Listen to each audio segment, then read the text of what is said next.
So today we are having a little bit of time to explore the city of Wanganui. People that are staying in this hostel as well really recommended that we go to the farmers market or the riverside market and also check out Virginia Lake. These are the things we have to do before we leave.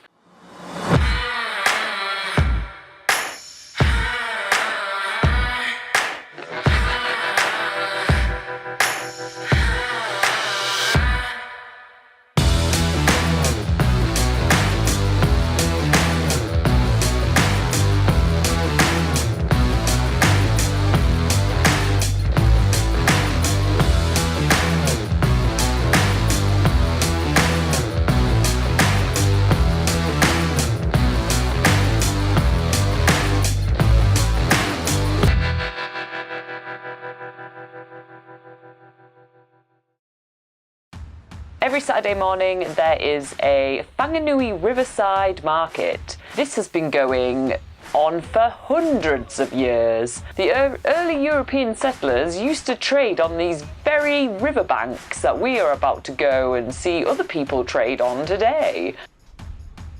This market is basically just local arts and local woodworkers and local food makers.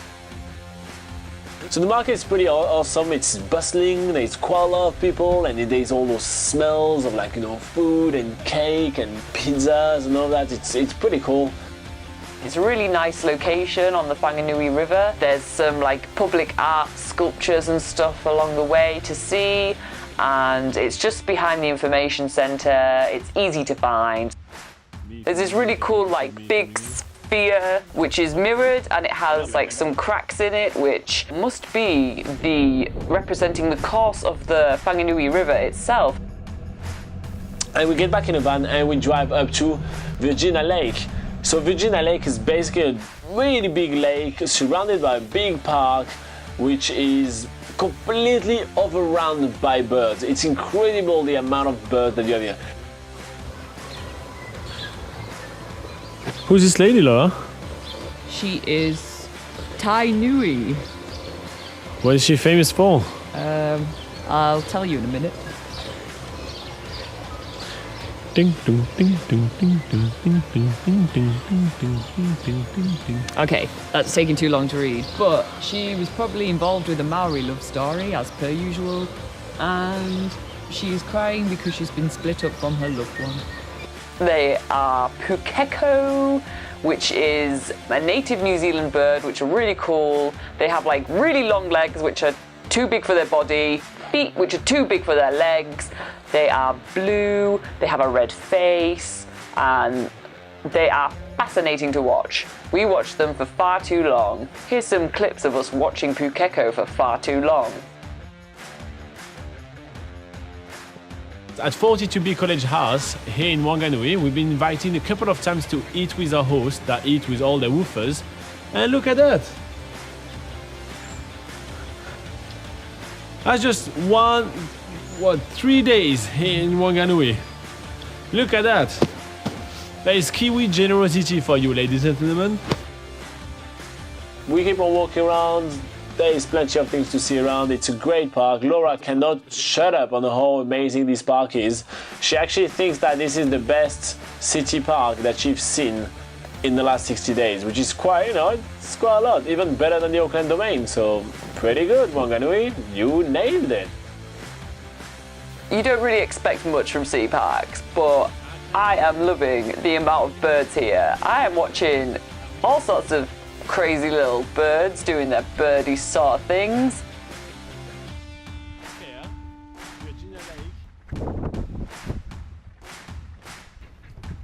So we are heading back in a van and we are about to tackle the State Highway 4 once more from Wanganui to Ohakune.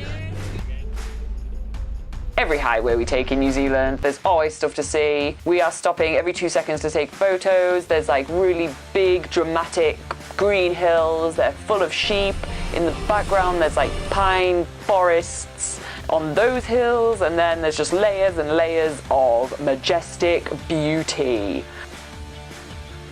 Ohakune is a ski station up in the mountain. It is the best place to access Turura and Whakapapa, which are the two main ski fields in the Ruapuri area and basically the two main ski fields in the North Island. We have big plans there, but it looks like every plan that we made is going to be shattered by the weather, which is absolutely non-compliant lately. So we'll see how it turns out, but we're still going to go there and we're still going to have fun there. We're still going to explore the town and we're still going to make the most out of our time in Ohakune. Yo, yo, yo, yo, yo, yo, yo, yo, yo, yo, yo, yo, yo, yo, yo, yo, yo,